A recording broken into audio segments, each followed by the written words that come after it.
Buenas noches, o tardes mejor dicho, ya va a ser noche.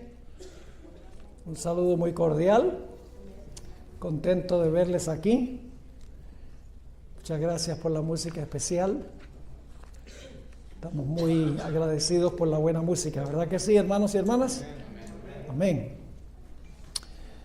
Bueno, el pastor tuvo que irse al Camporí. Creo que hay un Camporí grande este fin de semana, así que no puede estar con nosotros, pero estoy bien atendido por los otros hermanos de la iglesia que están aquí.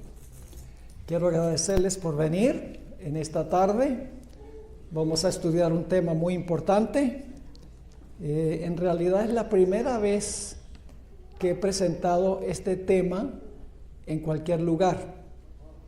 En un momento les voy a ofrecer una explicación, pero vamos a orar primero y luego entonces estudiamos. Padre Celestial, gracias te damos porque nos has traído a este lugar, a tu casa, para abrir tu palabra, para escuchar la voz de tu Santo Espíritu. Pedimos, Señor, que al estudiar la palabra, que nos des claridad de pensamiento, para que podamos trazar bien la palabra de verdad. Pedimos que acompañes a los que vienen en camino, que puedan llegar sin ningún contratiempo. Gracias te damos, Padre, por escucharnos. Te lo imploramos en el nombre de Jesús. Amén. Quiero mencionarles en cuanto a los celulares. Quiero que los diáconos estén pendientes, porque celular que suene se confiscará, se venderá y se usará el dinero para Protemplo. Ahora sí los van a pagar, ¿verdad? Bueno, si son buenos celulares se van a confiscar y vender Protemplo. Bien, déjenme presentarles el desafío que tengo esta noche. En marzo de este año, a mediados de marzo de este año, tuvimos nuestra escuela ancla de nuestro ministerio. Básicamente lo que hacemos es, comenzamos un lunes en la mañana y durante el transcurso de toda la semana, terminando el siguiente sábado por la noche, estudiamos determinado tema toda la semana. Este año, en la clase Anchor en inglés, decidí que estudiáramos los 7 sellos de Apocalipsis. Apocalipsis 4.1 hasta Apocalipsis 8.1. Dedicamos 24 horas para estudiar los 7 sellos. 24 sesiones de 1 hora cada sesión. Así que ustedes pueden imaginarse cómo será presentar todos los sellos en 1 hora. Ahora, no vamos a estudiar todos los detalles de los 7 sellos. Lo que quiero es presentarles el panorama general, para que luego ustedes puedan entonces estudiar los 7 sellos dentro del marco de los parámetros generales que les voy a presentar esta noche. Dicho sea de paso, en la ciudad de El Paso, Texas, en el mes de agosto, voy a hacer la escuela ancla en español y vamos a estudiar los 7 sellos toda una semana en español. Estamos tratando en nuestro ministerio de estudiar el mismo tema en las 2 escuelas ancla para entonces tener un manual y tener también las presentaciones para transmisión por televisión. Así que vamos a estudiar esta tarde los 7 sellos en términos generales y voy a presentarles los puntos centrales para que se sirva como esqueleto de dónde ubicar todos los detalles que mencionan los 7 sellos. Ahora, hay 3 perspectivas diferentes cuando se trata de estudiar los sellos. En primer lugar, tenemos la escuela preterista. Básicamente, los de la escuela preterista enseñan que todos los 7 sellos se cumplieron en los primeros años de la historia del Imperio Romano después que Cristo ascendió al cielo. Es decir, los 7 sellos describen eventos relacionados con la destrucción de Jerusalén y los emperadores romanos de los primeros siglos. Es decir, los 7 sellos hoy no tienen ninguna relevancia para nosotros porque ya todo eso se cumplió en el lejano pasado. La segunda escuela es la escuela futurista. Básicamente los futuristas, que son denominaciones como los carismáticos, los pentecostales, los bautistas, los protestantes conservadores, dicen que los 7 sellos ninguno se ha cumplido todavía. Se van a cumplir después del rapto de la iglesia. Es decir, Jesús va a venir secretamente. Claro, se vendrá de una forma que no será visible. Se llevará con él a los que murieron en Cristo y a los que están vivos en Cristo. Se los va a llevar al cielo por 7 años. Mientras que los que no creyeron, los que no recibieron a Jesús, se van a quedar aquí para sufrir la gran tribulación. Y los futuristas enseñan que los 7 sellos están describiendo eventos que ocurrirán en este mundo durante la tribulación, después del rapto de la iglesia. Es decir, que en esta perspectiva los 7 sellos tampoco tienen nada que ver con nosotros. ¿Para qué estudiarlos? Si vamos a estar en el cielo, ¿para qué estudiarlos? Es decir, el preterismo ve el cumplimiento de los sellos todos en el pasado. Los futuristas ven los 7 sellos, todos se van a cumplir en el futuro. Los adventistas tenemos una perspectiva historicista. Prefiero decir histórica. Y es que el cumplimiento de los 7 sellos comienza en el tiempo de la Iglesia Apostólica. Luego describen eventos que ocurren en el transcurso de la historia de la Iglesia, culminando con la segunda venida y también eventos después del milenio. Es decir, la perspectiva historicista cree que los sellos describen eventos, la secuencia de eventos entre la época apostólica y el periodo postmilenial. Todos los detalles, paso a paso, se describen en secuencia cronológica en los 7 sellos. Es decir, para nosotros los 7 sellos sí tienen relevancia. Ahora, en la serie que yo presenté, demostré que nosotros ahora estamos viviendo en el periodo del 6º sello. Estamos viviendo en la primera parte del 6º sello, porque el 6º sello tiene 2 partes, una parte pasada y una parte futura, y eso lo vamos a ver en nuestro estudio esta noche. Así que ahorita mismo todos los sellos se han cumplido hasta la primera parte del 6º sello. Lo único que falta por cumplirse es la segunda parte del 6º sello y el 7º sello. Lo único que falta por cumplirse. Es decir, estamos cerca del fin.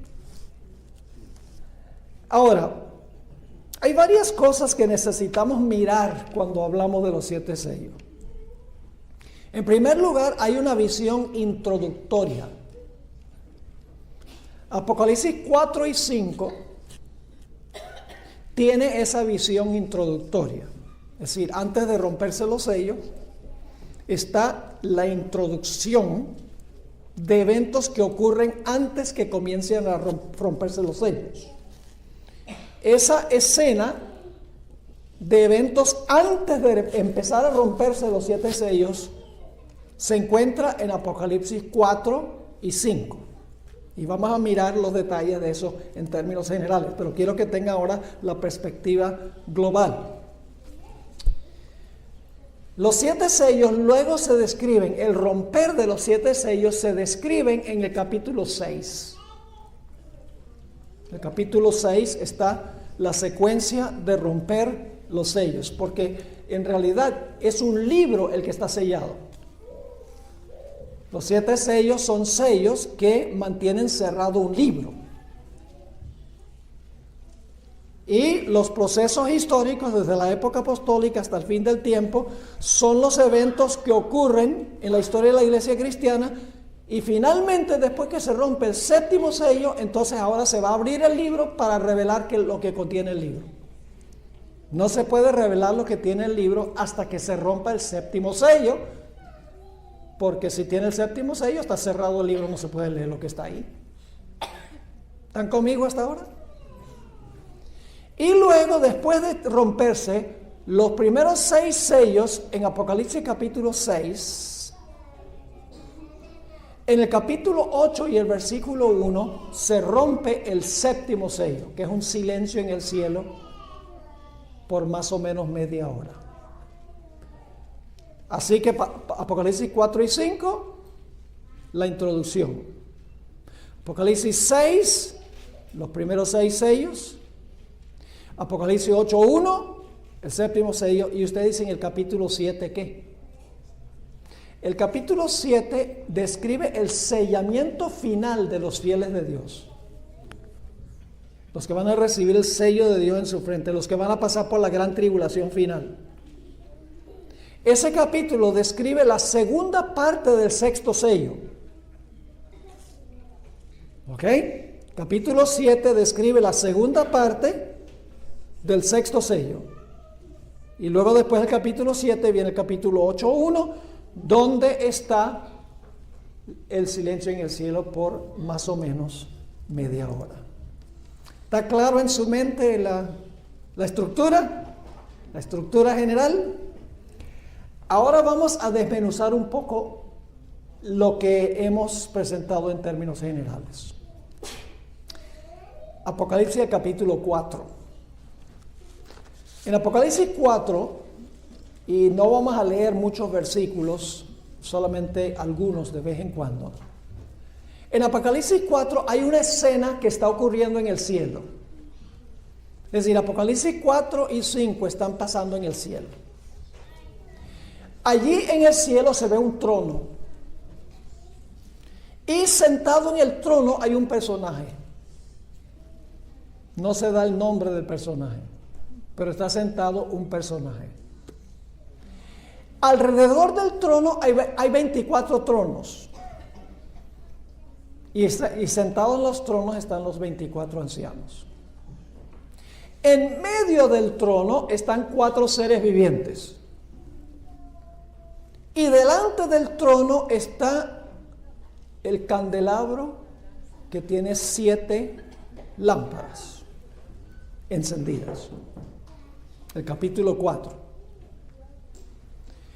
Ahora, los seres celestiales están cantando en el capítulo 4. El tema central del himno no tiene nada que ver con la redención. Si ustedes miran el capítulo 4, versículo 8 al 11, están cantando los ancianos y están cantando los seres vivientes. Y están honrando al que está sentado en el trono porque es el creador. En el capítulo 4 no hay nada sobre la redención. Todo tiene que ver una alabanza al creador. Ahora, ¿qué representan los personajes? No cabe duda que el que está sentado en el trono es Dios el Padre. Si ustedes quieren una descripción en 3 páginas de Apocalipsis 4 y 5, las últimas 3 páginas del deseo de todas las gentes. Solo 3 paginitas les explican todo el capítulo 4 y 5. Solo que la hermana White no presenta los símbolos. Ella no habla de 24 ancianos, ni seres vivientes, ni 7 lámparas. Ella sencillamente identifica qué representan los símbolos. Ella dice que allí, sentado en el trono, antes que Jesús ascienda al cielo, sentado en el trono está Dios el Padre. Dice que alrededor del trono están los representantes de los mundos que nunca pecaron. Dios tiene un gobierno representativo. Es decir, Dios tiene un gobierno que es una república, podríamos decirlo, donde hay representantes de todo el universo que participan en el proceso de la administración del universo. Así que ahí están presentes alrededor del trono los representantes de los mundos que nunca pecaron. Esos son los 24 ancianos. Los que están en medio del trono, los seres vivientes, la hermana White los identifica como los querubines y serafines. Y ella tiene razón, porque ellos cantan santo, santo, santo, según el capítulo 4, y tienen 6 alas. En Ezequiel el capítulo 6, en Isaías, perdón, el capítulo 6, menciona serafines. Dice que tienen 6 alas y cantan santo, santo, santo. Así que los 4 seres vivientes son querubines y serafines. Los 24 ancianos son los representantes de los mundos del universo que nunca pecaron, el concilio celestial. El que está sentado en el trono es Dios el Padre.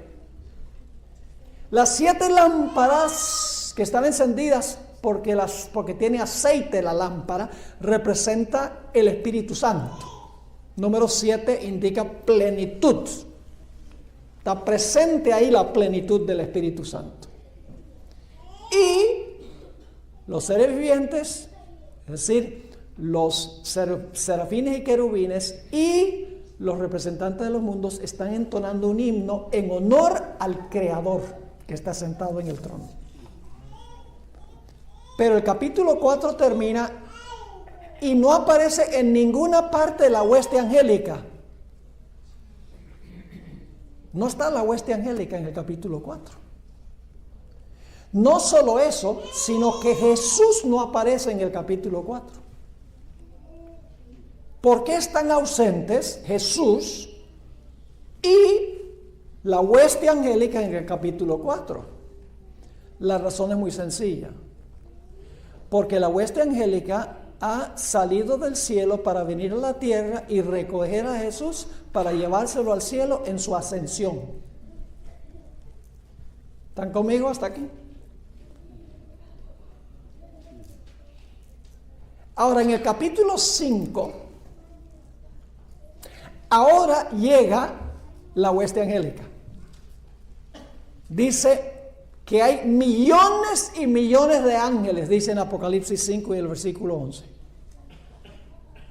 Y no solo hay millones de ángeles, sino que aparece un cordero como inmolado. Es decir, en el capítulo 5 el Señor Jesucristo ha llegado con la hueste angélica allá al lugar santo, a donde está el Padre, porque es el lugar santo. Porque están las 7 lámparas. ¿A dónde estaban las 7 lámparas? En el santuario, en el lugar santo. Y ahí está también ofreciendo los seres vivientes incienso. ¿A dónde estaba el altar de incienso? En el lugar santo. Es decir, este panorama se está realizando en el lugar santo. Así que llega Jesús con la hueste angélica. Están presentes los ancianos y están presentes los seres vivientes, es decir, los querubines y serafines y los representantes de los mundos. Pero ahora el himno que están cantando no es un himno en honor al Creador, sino que es un himno en honor al Redentor. Eso lo pueden leer en el capítulo 5. Al Cordero que fue inmolado es el himno, sea honra y gloria y alabanza, etcétera. La hermana White lo describe de una forma vívida. Ella dice que Jesús está cumpliendo el Salmo 24. El Salmo 24 se cantó a medida que Jesús estaba ascendiendo. Abrido puertas vuestras, alzaos vuestras cabezas y abrid las puertas, dice en el Salmo 24. Y entrará el Rey de Gloria. Y los ángeles que están de guardias en las puertas del cielo dicen: ¿quién es este Rey de Gloria? ¡Ah, Jehová de los ejércitos! El poderoso en batalla. Él es el Rey de la Gloria. Se abren los portales, dice la hermana White en el deseado de toda la gente, las últimas 3 páginas.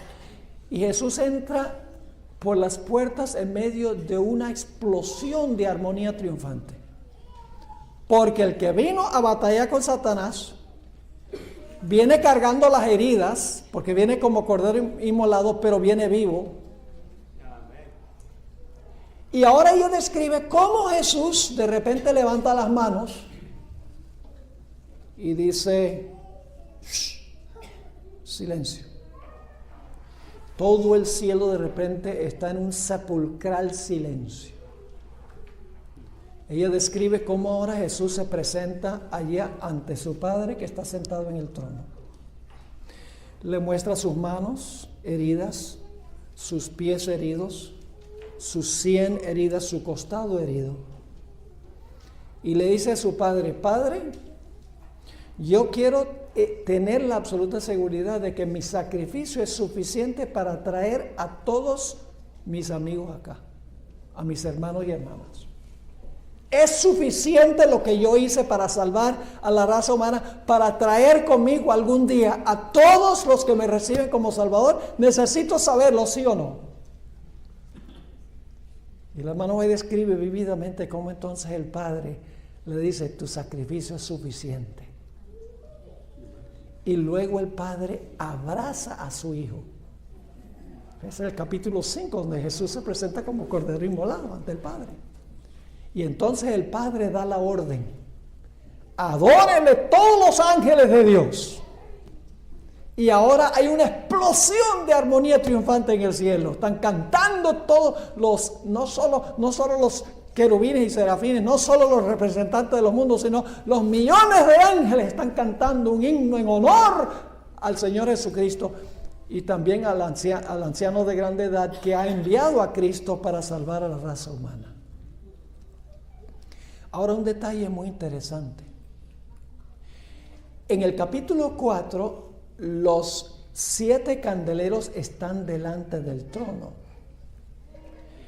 Pero en el capítulo 5 dice que los 7 candeleros son enviados a la tierra. ¿Qué representan los 7 candeleros? ¿Qué es lo que mantenía la luz ardiendo en los candeleros? El aceite. ¿Y qué representa el aceite? El Espíritu Santo.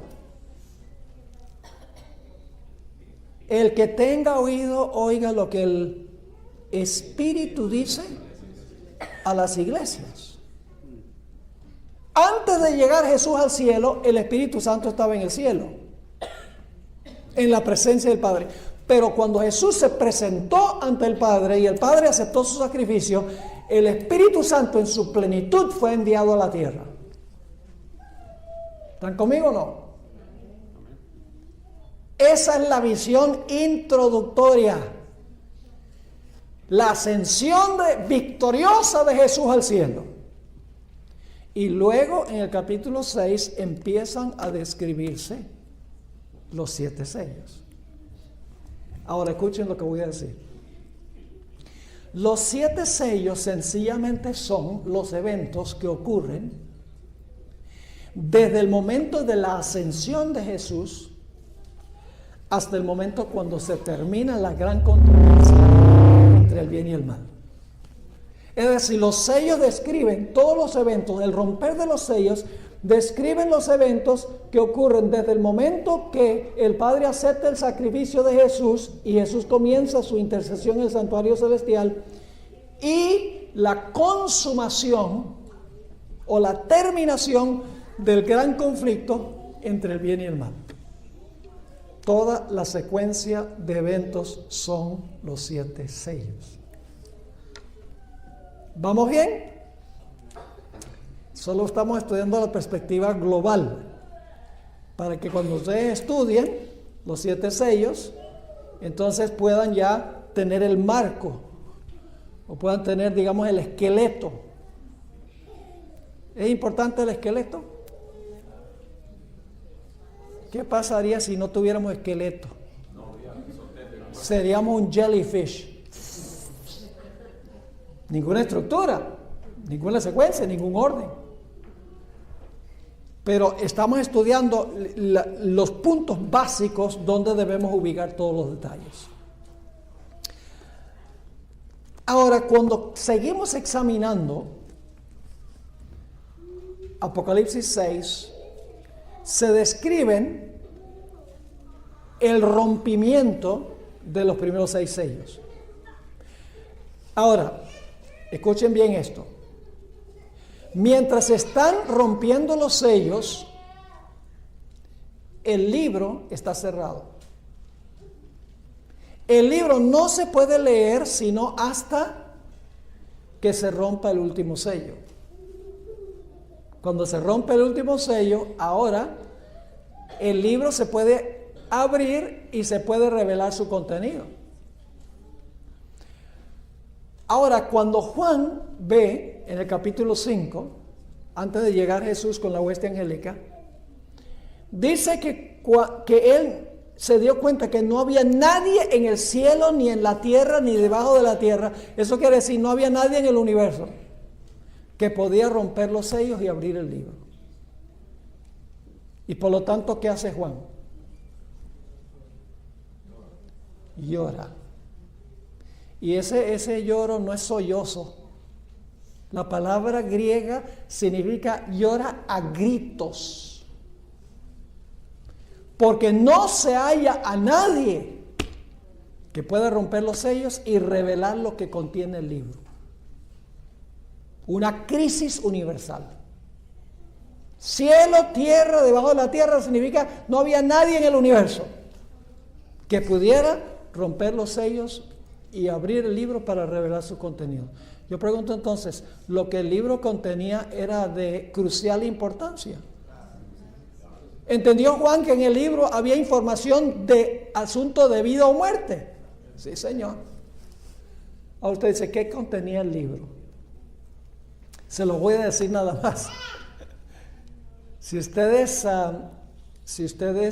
entienden inglés, pueden ir a YouTube y ver toda la serie en inglés. Ahí hay todos los versículos, citas del Espíritu de Profecía, analizo el significado de palabras griegas, etcétera.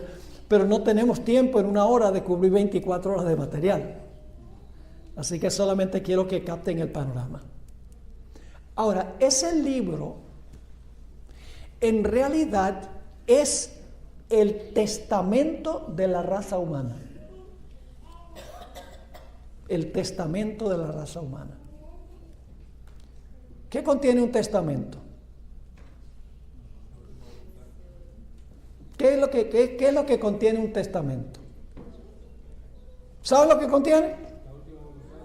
El testamento revela quién va a heredar y qué va a heredar.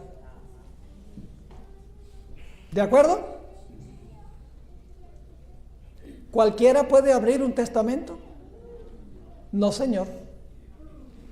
Hay una persona especialmente calificada para abrir el testamento. Generalmente es un abogado. Alguien que es digno de abrir el testamento. Ese libro en realidad lo que contiene es toda la historia de la raza humana. Y las decisiones que ha tomado cada ser humano en la historia de la raza humana. La hermana White tiene una cita espectacular, a donde ella dice que en ese libro se contiene cada decisión que han tomado naciones e individuos desde el principio del mundo hasta el fin. Toda la historia de la raza humana, de principio a fin, está contenida en ese libro. Ahora, ¿qué sucede si el libro no se abre? Si el testamento no se abre, nadie hereda nada. No se puede revelar quién hereda la salvación. Todos están perdidos si no se abre el testamento para revelar quiénes recibieron a Jesús y quiénes se van a salvar por los registros que se encuentran allí. La hermana White nos ayuda a entender un poco lo que contiene ese libro. En el libro Palabras de Vida del Gran Maestro, ella nos da un evento histórico que se grabó en ese libro. De los muchos, solamente describe uno específicamente. ¿Recuerdan ustedes cuando Pilato sacó a Jesús y a Barrabás y los puso lado a lado? Y le dijo a los judíos, escojan ustedes quién quiere que yo suelte, a Jesús o a Barrabás. ¿Qué dijeron? Los líderes del judaísmo, suéltanos a Barrabás. No tenemos rey sino César. La hermana White dice que su decisión fue registrada en el libro que estaba en la mano derecha del que estaba sentado en el trono. Y luego la hermana White dice que con todo su carácter vengativo, esa decisión aparecerá delante de ellos cuando el Cordero abra, cuando el león de la tribu de Judá abra ese libro. Ahora yo pregunto, ¿se ha abierto el libro todavía?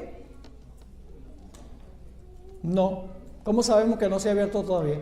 Porque ella dice que esa decisión va a aparecer ante ellos cuando el libro sea abierto.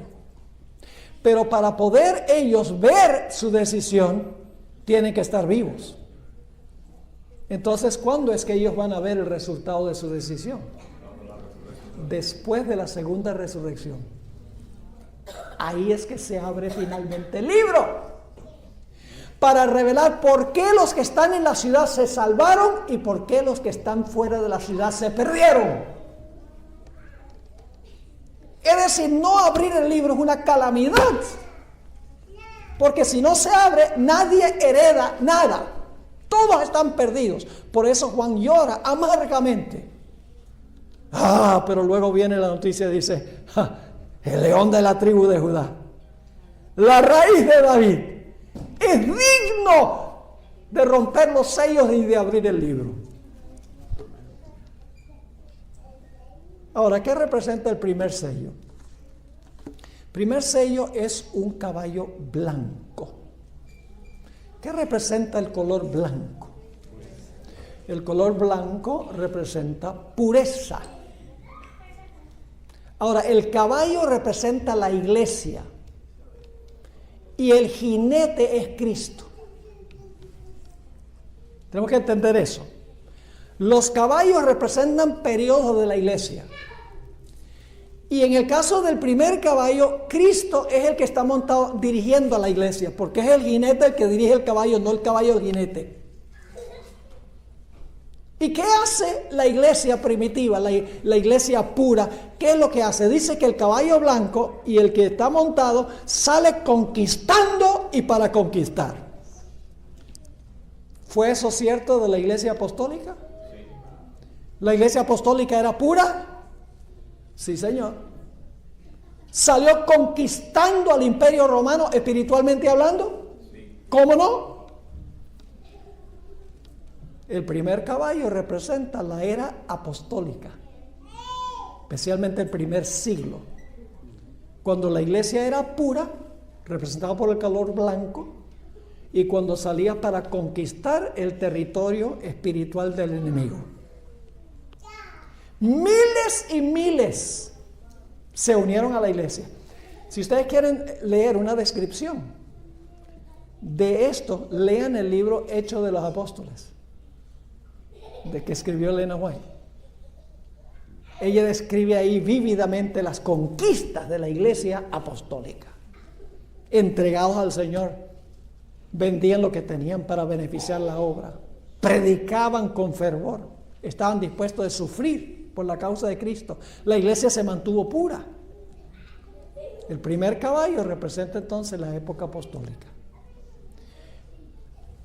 Ahora, cuando Satanás se dio cuenta que la iglesia estaba progresando y estaba creciendo, porque mientras más predicaban, más crecía la iglesia. Satanás ahora se preocupa y dice, el paganismo está perdiendo sus súbditos. Si yo permito que esto siga así, todos los paganos van a creer en el cristianismo y se me van a ir todos los que me apoyan. Así que ahora viene el segundo caballo, el caballo rojo. ¿Qué representa el color rojo? Sangre. Ahora Satanás dice, la iglesia está creciendo fenomenalmente por la predicación del evangelio. Miles y miles están abandonando el paganismo y uniéndose al movimiento cristiano. No me conviene esto, dice Satanás. Así que ahora viene el periodo de las persecuciones de los imperios romanos, del imperio romano en el segundo y el tercer siglo. Elena White describe esta persecución en el libro La época de los mártires en el conflicto de los siglos. dice que miles y miles de cristianos perecieron por torturas por parte de los emperadores romanos. Color rojo. El segundo jinete tiene una espada para quitar paz de la tierra. Ahora, ¿qué es lo que quita paz de la tierra? Jesús dijo, no he venido a traer paz sino una espada. Y usted dice, pues, ¿cómo es que Jesús puede decir eso? Que no ha venido para traer paz sino la espada. ¿Acaso Jesús no es el príncipe de paz? ¿Acaso los ángeles no cantaron paz y buena voluntad para con los hombres? ¿Cómo es que Jesús tiene una espada para quitar la paz? Sencillamente significa que cuando una persona recibe la palabra, ¿qué es la palabra? La espada que se levanta en contra de las personas que predican la palabra. Se quita la paz y viene la persecución. Es decir, ahora, bajo el segundo sello, la época de los emperadores romanos, la iglesia está siendo perseguida porque Satanás está preocupado porque miles y miles están abandonando el paganismo para unirse a la iglesia cristiana. Pero ¿saben lo que pasa? Mientras más persigue Satanás a la iglesia, más crece. Así que Satanás dice, me está saliendo el tiro por la culata. No me conviene perseguir. Predican el evangelio, la iglesia es pura y crece. Digo, bueno, vamos a perseguir para desarraigar, derramando la sangre de los mártires y crece más. Tengo que ir al plan B. Y ahora viene el caballo negro. Escuchen bien. En la Biblia, el color negro es el color de la oscuridad. Tengo varios textos en el manual que escribí en inglés sobre los 7 sellos, que estará también en español, donde el texto usa la palabra negro en conjunción con oscuridad o con tinieblas, porque las tinieblas son negras. Es decir, ahora Satanás dice, mire, si yo no puedo acabar con la iglesia por persecución, lo que voy a hacer es infiltrar a la iglesia con apostasía. Voy a introducir la oscuridad en la iglesia. Este es el periodo también, saben que las primeras 4 iglesias son paralelas a los primeros 4 sellos. Primera iglesia de Éfeso, la iglesia apostólica. Esmirna, la iglesia perseguida. Y luego está Pérgamo, la iglesia donde se introduce la oscuridad a la iglesia. ¿Saben quién se menciona en relación con la tercera iglesia? Un personaje que se llama Balaam. La tercera iglesia tiene la doctrina de Balaam. ¿Han estudiado por qué se menciona Balaam en conjunción con la tercera iglesia, paralelo al tercer sello? Yo pregunto, ¿cómo procuró Balaam destruir a Israel? Trató de maldecirla desde afuera, ¿verdad que sí? ¿Pudo Balaam maldecir a Israel desde afuera? No. Decía, yo no puedo maldecir a Israel, porque Israel tiene una buena relación con el Señor. Así que, ¿qué hizo? ¿Qué sugirió Balaam? Metamos la apostasía en Israel y entonces Dios quita su protección. El tercer sello representa la época de Constantino el Grande. Cuando ahora la iglesia, que ha sufrido tanta persecución, está cansada la iglesia de ser perseguida, ahora Constantino el emperador dice, ahora voy a reconocer el cristianismo en todo el imperio. Finalmente se acaba la persecución. Eso fue en el año 313, el decreto de toleración de Constantino. En ese tiempo entraron tradiciones humanas, prácticas paganas, se infiltraron a la iglesia. Y comienza la época de oscuridad en la iglesia. Ese es el tercer sello. Eso sería desde el año 313 hasta el año 538. Y luego viene el cuarto caballo, caballo amarillo. ¿Qué les hace pensar el color amarillo? ¿Qué pasa cuando una persona se muere? Se pone amarilla, exactamente. Y por eso es que en relación con el cuarto caballo dice que la muerte y el sepulcro seguía a este caballo. Ahora vamos a Apocalipsis. Esto sí quiero leer estos versículos. En cuanto al cuarto sello, el cuarto caballo, el caballo amarillo. Apocalipsis, el capítulo 6 y el versículo 7 y el versículo 8. Apocalipsis 6, 7 y 8. Y cuando él abrió el cuarto sello, oí la voz del cuarto animal que decía: ven y ve. Y miré, he aquí un caballo amarillo, y el que estaba sentado sobre él tenía por nombre Muerte. Y el infierno le seguía. Esa traducción infierno no es una buena traducción. Es la palabra Hades. Es la misma palabra que se traduce en 1 Corintios 15. Oh sepulcro, ¿dónde está tu victoria? Yo pregunto, ¿qué es lo que sigue a la muerte? El sepulcro, porque después que tú te mueres, te vas para el sepulcro. Así que dice, en realidad en el original dice, tenía por nombre Muerte y el sepulcro le seguía. Y le fue dada potestad sobre la cuarta parte de la tierra, es decir, su dominio es parcial, no total, para matar con espada. ¿Qué representa la espada? Bueno, sí, la palabra de Dios. Aquí no puede representar la palabra de Dios, porque la palabra de Dios no mata. Hay otro simbolismo en la Biblia que representa la espada. La espada la tiene el poder civil. El apóstol Pablo dijo en Romanos 13 que no en vano lleva el poder civil la espada para castigar violaciones del Código Civil.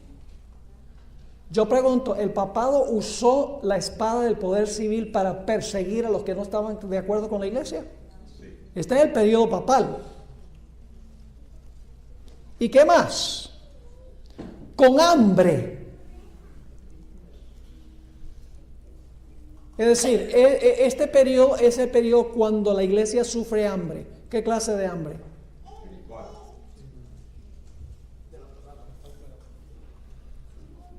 ¿Qué representa el pan? La palabra de Dios. Aquí dice que iba a haber hambre. No es hambre física. En Amós 8, 11 y 12 dice que viene el tiempo cuando la gente irá de norte a oriente, irá de mar a mar, buscando palabra de Jehová y no la hallarán. Hambrientos de la palabra, porque no hay. Yo pregunto, ¿el papado mató a la iglesia de hambre escondiendo la Biblia? Sí, Señor. Con mortandad, esa es la siguiente palabra, mortandad. En realidad una mejor traducción es con pestilencia. ¿Qué pasa cuando una persona sufre hambre? Empieza a desarrollar ¿qué? Enfermedad. Y luego dice con las bestias de la tierra.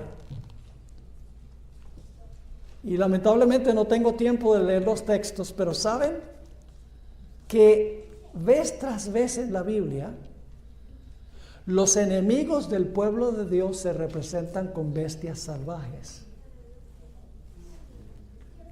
¿Recuerdan que en el libro Hechos de los Apóstoles dice el apóstol Pablo que peleó con las bestias en Éfeso? Y algunos dicen, bueno, en el Coliseo le tocó a Pablo allá pelear con los leones. No, señor. En el libro Hechos de los Apóstoles, la hermana White dice que los enemigos de Pablo se portaron con él como bestias salvajes. Yo pregunto, ¿la iglesia papal hizo eso con los fieles de Dios? Solamente tienen que mirar la muerte de Juan Hus como ejemplo. Furibundos en contra de los fieles de Dios. Y como resultado, ¿qué sucede? La gente se está muriendo ¿de qué? De hambre espiritual, de pestilencia espiritual. El Estado está, la iglesia está usando el poder del Estado para matar. Y los líderes se están portando como bestias salvajes con el pueblo de Dios. Y el resultado es la muerte y el sepulcro. Es el periodo de dominio papal, el cuarto caballo. Ahora, el quinto sello, ya se acabaron los caballos, ¿ok? Los primeros 4 sellos son caballos. Después de eso ya no hay más caballos.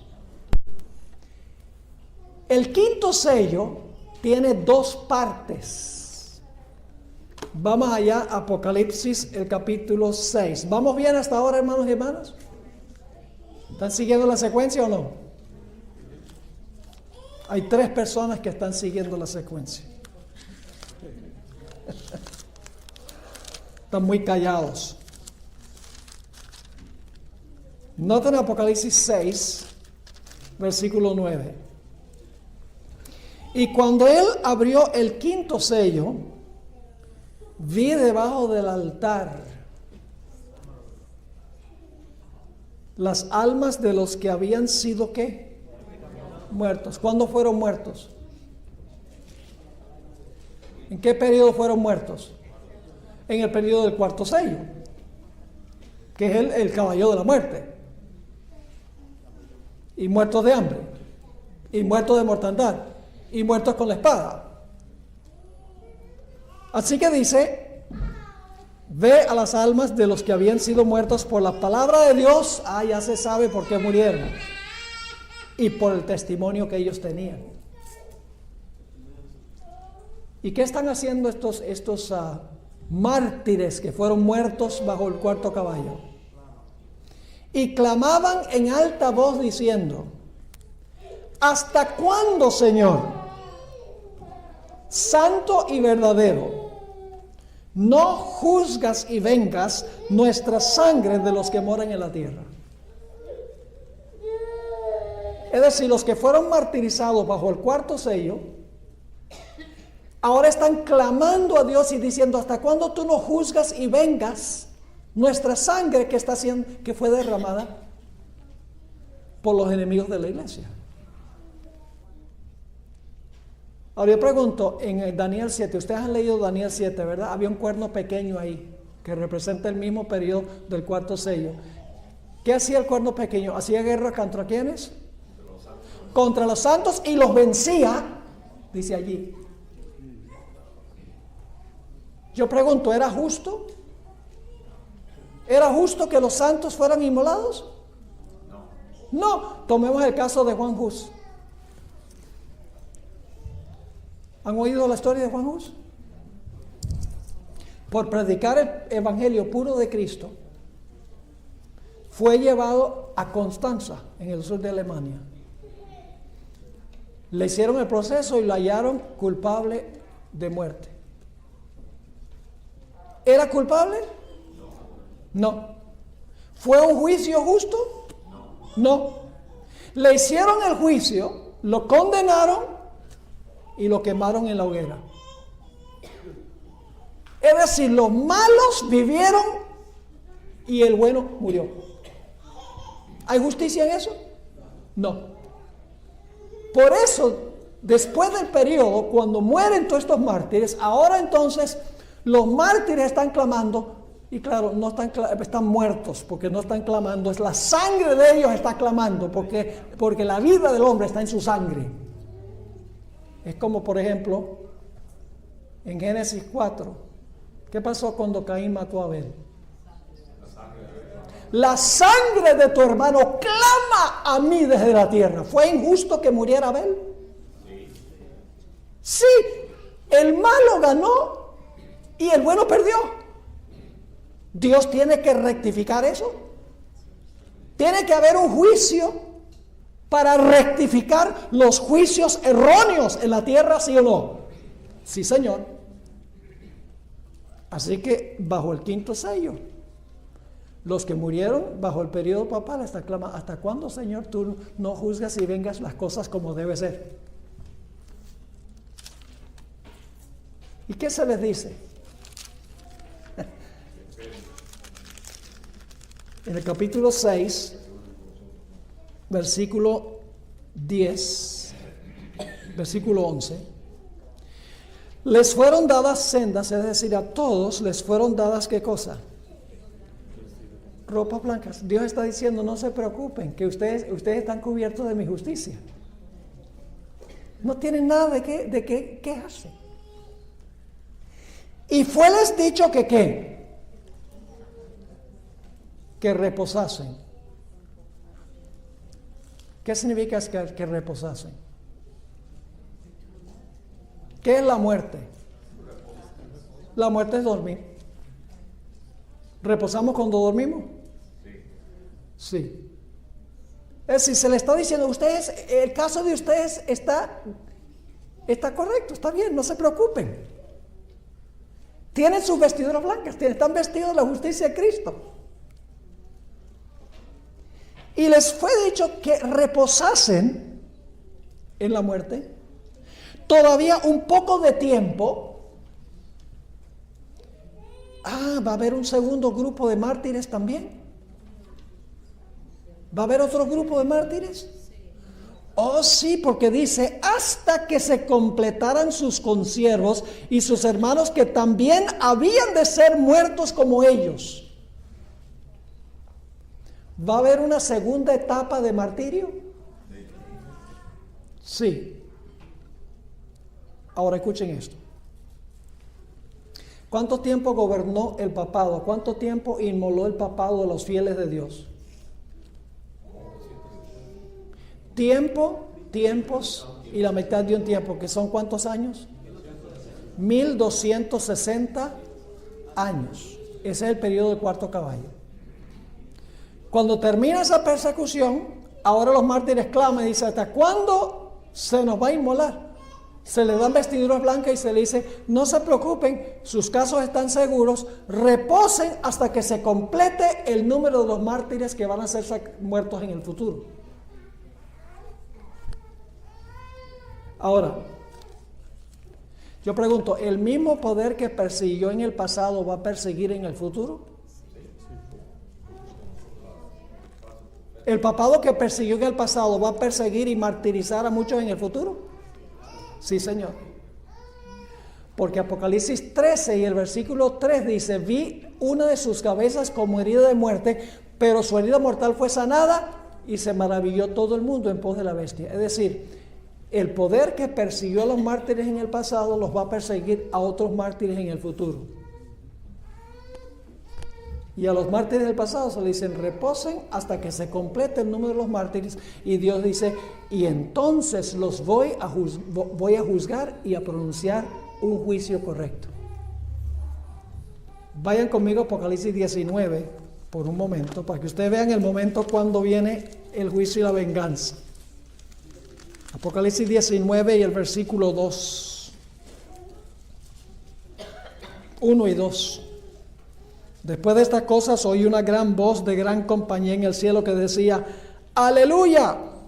Salvación y honra y gloria y potencia al Señor Dios nuestro, porque sus juicios son verdaderos y justos, porque Él ha juzgado a la gran ramera que ha corrompido la tierra con su fornicación y ha vengado la sangre de sus siervos de la mano de ella. Va a venir el momento en que Dios va a juzgar correctamente y a vengar la sangre de los dos grupos de mártires. Sí, Señor, ahí está. Y dice que es la ramera. ¿Y cuál iglesia es representada por la ramera? La iglesia popular, el papado. Es decir, el quinto sello tiene dos etapas. La primera etapa son los mártires del pasado que están clamando: hasta cuándo nos juzgas y vengas. Se les dice: no, ustedes van a reposar en la muerte por un tiempo más, hasta que en el futuro haya otro grupo de mártires, y cuando se complete el grupo de los mártires, entonces yo voy a juzgar y voy a vengar y voy a rectificar las cosas.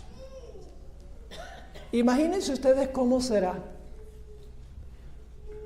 cuando resucite Juan Hus. A veces tenemos que usar la imaginación. Lo que se hizo contra él fue una injusticia terrible. Él era inocente y el tribunal terrenal dijo culpable, muerto. Y él murió mientras se estaba quemando en la hoguera, murió cantando alabanzas a Dios. Imagínense ustedes cuando él resucite. ¿Creen que él va a decir: el Señor, sí, el Señor juzga y venga? El Señor va a rectificar. El tribunal celestial va a rectificar todas las malas decisiones que se hicieron en los tribunales terrenales. Ahora tenemos que avanzar rápidamente al sexto sello. Al sexto sello. Sexto sello también tiene dos partes. Dice en Apocalipsis 6 y el versículo 12: y miré cuando él abrió el sexto sello, y aquí fue hecho un gran terremoto, que hemos interpretado como el terremoto de ¿qué? De Lisboa. ¿Qué año? 1755, ya cuando está el periodo papal por terminarse. Y el sol se puso negro como saco de cilicio, y la luna se puso toda como sangre, y las estrellas del cielo cayeron sobre la tierra como la higuera echa sus higos cuando es movida de gran viento. ¿Se dieron cuenta del orden de las señales? Terremoto, el sol oscurecido, la luna en sangre y la caída de las estrellas. ¿Saben que eso ocurrió en ese orden exacto? El terremoto 1755. El día oscuro y esa noche la luna se vio como sangre el 19 de mayo de 1780. Y la caída de las estrellas en 1833. En el orden que dice la Biblia ocurrieron esas señales, indicando que estaba por comenzar el juicio donde Dios iba a rectificar todas las cosas.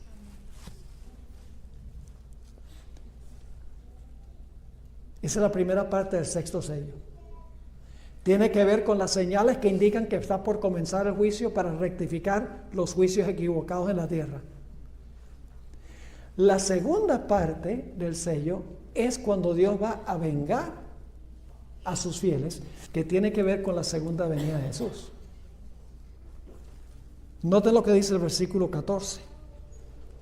Es decir, hay un paréntesis entre el capítulo 6, 12 y 13, la primera parte del sexto sello. Hay un paréntesis desde que se transpiraron estas señales y cuando se cumple finalmente la última parte del sexto sello. Porque la última parte del sexto sello es la segunda venida de Jesús. Dice en el versículo 14: el cielo se apartó como un libro que es envuelto, y todo monte y las islas fueron movidas de sus lugares. ¿Ocurrió eso en 1833 y 1780 y 1755? No.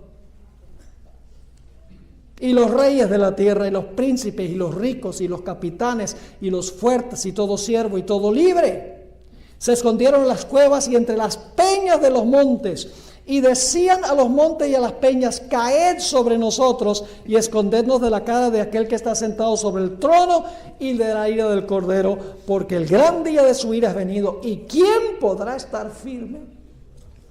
¿Qué evento describen estos versículos? La segunda venida de Jesús. ¿Cuántas partes tiene el sexto sello? Dos. La primera parte, las señales que anuncian que está por comenzar el juicio para rectificar los juicios equivocados en la tierra. Y cuando termina el sexto sello es cuando se hace la pregunta en relación con la segunda venida: el gran día de su ira ha venido, ¿y quién podrá estar firme? Y luego viene el séptimo sello. Y no tenemos tiempo de entrar a Apocalipsis 7, pero les voy a indicar a dónde ubicamos Apocalipsis 7. Apocalipsis 7 tiene que ver con el sellamiento de los que van a estar vivos cuando Jesús venga. No van a pasar por la muerte, ni siquiera la muerte física. Es decir, la pregunta a final del capítulo 6 es: el gran día de su ira es venido, ¿y quién podrá estar firme cuando Jesús venga? ¿Quién va a estar firme? La respuesta está en el capítulo 7. Los que van a estar firmes son los que fueron sellados. Van a estar vivos cuando Jesús venga. Y luego viene el capítulo 8:1. Y se ha especulado mucho en cuanto al séptimo sello. Muchos dicen, bueno, esos son los 7 días que va a tomar Cristo para regresar a la tierra del cielo en su segunda venida. Bueno, en realidad no hay ninguna parte que diga que la segunda venida va a durar 7 días. Otros dicen, son los 7 días que vamos a tomar viajando de regreso al cielo. Pero el Espíritu de Profecía tiene una mejor explicación. En el capítulo del conflicto de los siglos, que se titula La liberación del pueblo de Dios, comenzando en la página 693 del conflicto de los siglos, la hermana White dice que Cristo comienza su segunda venida, está en camino a la tierra en su segunda venida, y cuando ya no ha llegado todavía, pero ya cuando está cerca de la tierra, porque la segunda venida va a tomar, no es solamente así instantáneo, que Cristo sale y está aquí. No, es un proceso. Y dice la hermana White que cuando Jesús está ya acercándose, los santos, los fieles, los que están vivos, los fieles vivos, dicen, ¿quién podrá estar firme? Hacen esa pregunta, la pregunta del sexto sello. Y entonces la hermana White dice que hay un periodo de terrible silencio. Y después del periodo de terrible silencio, ¿qué es el periodo de silencio? Y yo creo que la media hora es literal aquí. Porque los eventos después de la segunda venida, los periodos de tiempo son literales. Por eso los 1000 años son literales. Y esto tiene que ver con la segunda venida, media hora literal. Dice que se oye después de un periodo de terrible silencio. Cuando se hace la pregunta, ¿quién podrá estar en pie? Los santos hacen esa pregunta. Se oye la voz de Dios que dice, bástaos mi gracia. Y entonces Jesús sigue descendiendo después de eso y llega hasta, no pisando la tierra, sino que está sobre la superficie de la tierra. Y entonces allí llama del sepulcro a todos los que murieron en Cristo. Y los que murieron en Cristo con los que están vivos, los que hicieron la pregunta, van a ser arrebatados a las nubes para luego viajar a la nueva Jerusalén. Hermanos y hermanas, no digan que yo quiero vivir para siempre con Cristo en el cielo. No digan eso. Que no vamos a vivir siempre con Cristo en el cielo. Vamos a vivir en el cielo 1000 años. Digan, quiero vivir con Cristo en la tierra por la eternidad. Porque después de los 1000 años, la nueva Jerusalén va a bajar acá y la capital del universo va a estar aquí. ¿Saben lo que es el honor de que en este pequeño mundo Dios ponga la capital del universo? ¡Wow! Espectacular. Pero escuchen bien, cuando se rompe el séptimo sello, ¿todavía se ha abierto el libro?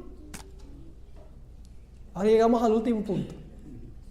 Cuando se rompe el séptimo sello, ¿se ha abierto aún el libro?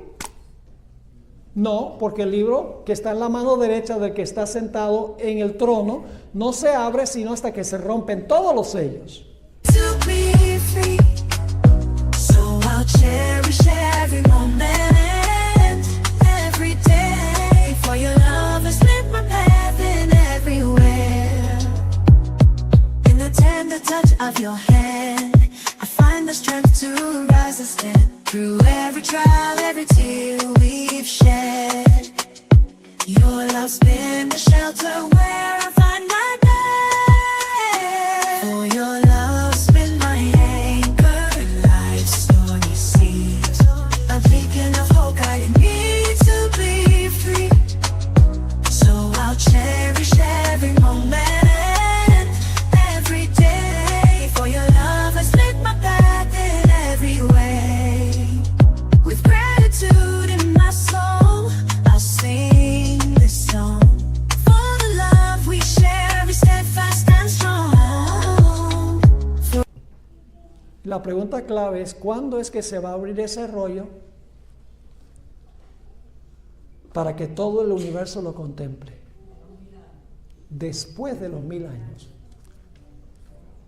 ¿Han leído en el conflicto de los siglos, donde la hermana describe que todos los que jamás hayan vivido están dentro o fuera de la ciudad? No falta nadie. Y ahora Dios, en visión panorámica, va a mostrar toda la historia de la raza humana. Dice en visión panorámica. Imaginen una película en Super HD.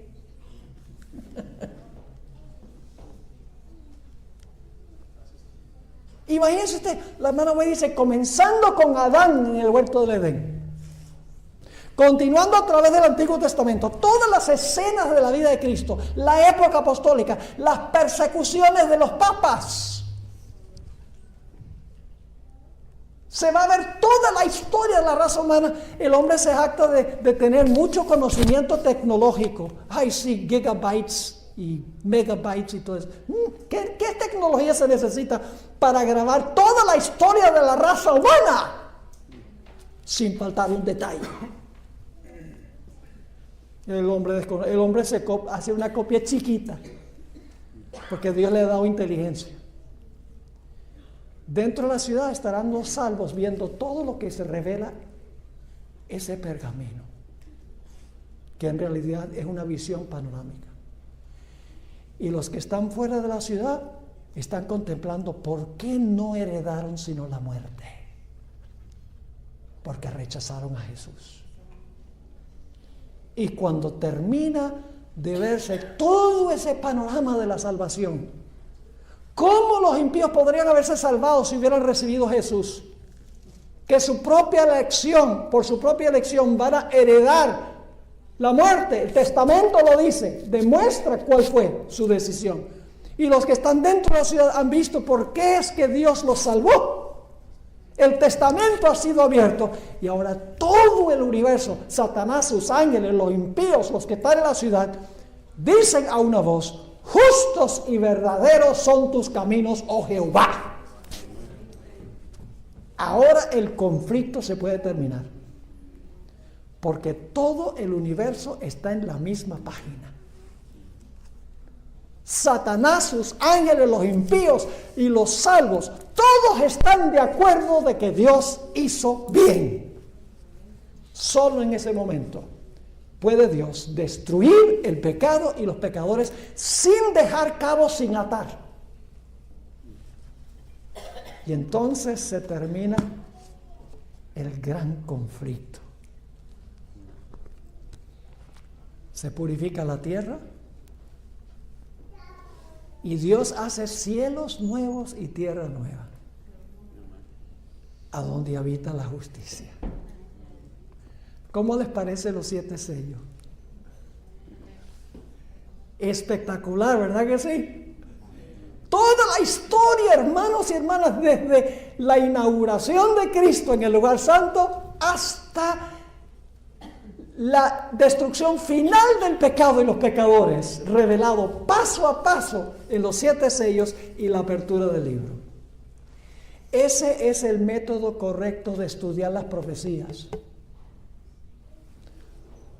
¿Qué pueden decir los futuristas? Dice, no, eso es desastre después que el rapto de la iglesia. Todo lo ponen en un periodo cortico en la tribulación. Los preteristas que dicen, no, eso se cumplió hace 1700 años con los emperadores allá. ¿Eso qué relevancia tiene? ¿Qué importancia tiene para nosotros? Nada. Pero cuando vemos el método adventista de interpretar las profecías, que tenemos una secuencia de eventos, historicismo, comenzando en la época apostólica, cumpliéndose paso a paso, culminando en la segunda venida después del milenio, podemos darnos cuenta qué es lo que quiso Dios enseñarnos a través de las profecías. El mismo método de Daniel 7. León, oso, leopardo, dragón, 10 cuernos, cuerno pequeño. Secuencia histórica. Daniel 2, oro, plata, bronce, hierro, pies de hierro y barro, la roca y la montaña. Todo en secuencia cronológica, en orden cronológico, paso a paso. Ese es el método adventista y es un método que está siendo cuestionado por muchos pastores adventistas.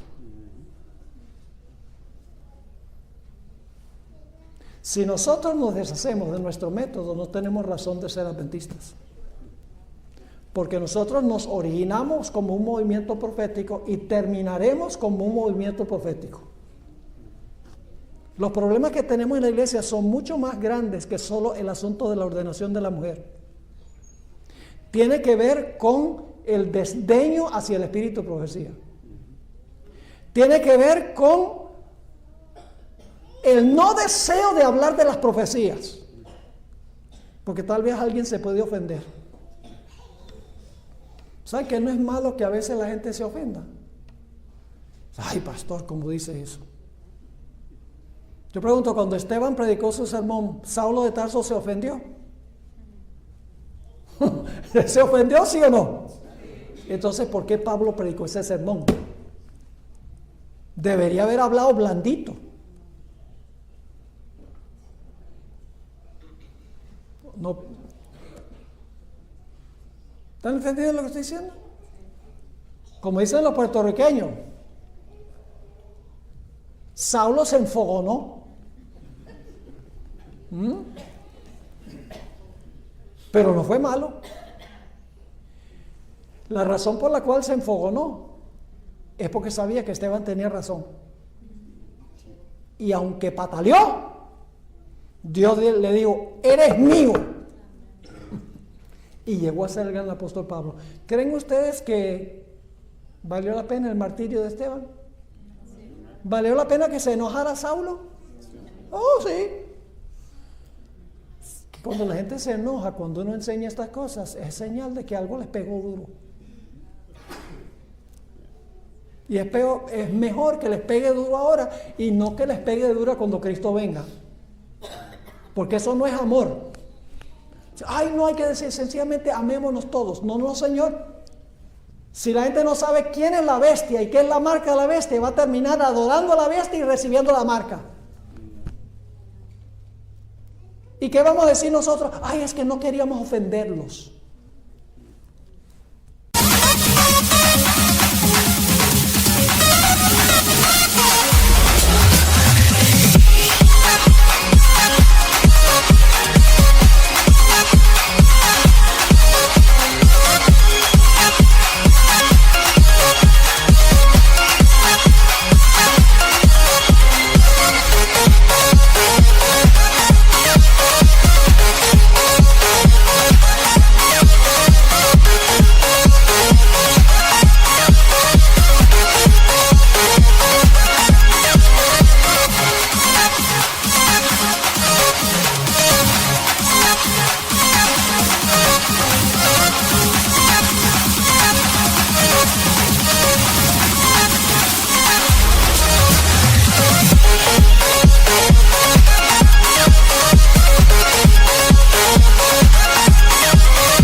su pérdida se debe a nosotros, por no decir la verdad con amor. Así que, hermanos y hermanas, este es el estudio de 24 temas en uno. ¿Les quedó clara la secuencia de eventos? Ahora, si quieren pueden conseguir el manual